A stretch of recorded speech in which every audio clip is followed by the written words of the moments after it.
శ్లోకం 21 ఆదిత్యానామహం విష్ణు జ్యోతిషాం రవిరం సుమాన్ మరీచిర్మరుతామస్మి నక్షత్రాణామహం శశి. ఓ అర్జున, ద్వాదశ ఆదిత్యులలో నేను విష్ణువును. కాంతినిచ్చే జ్యోతులలో వేల కిరణాలతో ప్రకాశించే సూర్యుడను నేను. వాయువులలో అత్యంత శక్తివంతమైన మరీచిని నేను. ఇక రాత్రివేళ ఆకాశంలో మెరిసే నక్షత్రాలన్నింటికీ రాజు వంటి చంద్రుడను నేనే.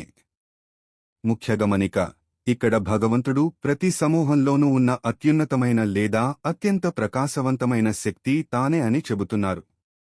సారాంశం: ప్రకృతిలోని ప్రతి గొప్ప శక్తి భగవంతుని మహిమనే తెలియజేస్తుంది. సూర్యుడు, చంద్రుడు, వాయువు, దేవతలు భగవంతుని విభూతులు. శ్లోకం 22 వేదానాం సామవేదోస్మి దేవానామస్మి వాసవః ఇంద్రియాణాం మనశ్చాస్మి భూతానామస్మి చేతన. భగవంతుడు తన ఉనికిని ఈ విధంగా వివరిస్తున్నాడు.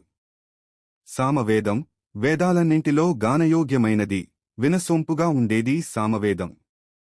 ఆ మాధుర్యం నేనే అని పరమాత్మ చెబుతున్నాడు. ఇంద్రుడు, వాసవుడు దేవతలకు రాజు ఇంద్రుడు. అత్యున్నత అధికారానికి, శక్తికి చిహ్నంగా తనను ఇంద్రుడితో పోల్చుకున్నాడు.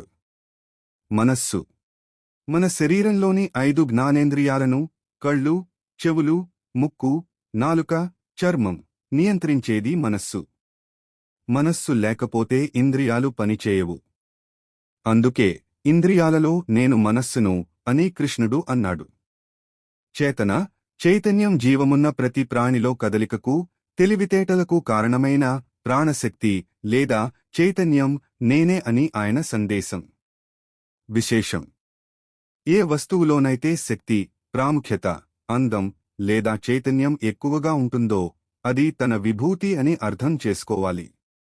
సారాంశం: జ్ఞానంలో సామవేదం, దేవతలలో ఇంద్రుడు, ఇంద్రియాలలో మనసు, జీవుల్లో చైతన్యం.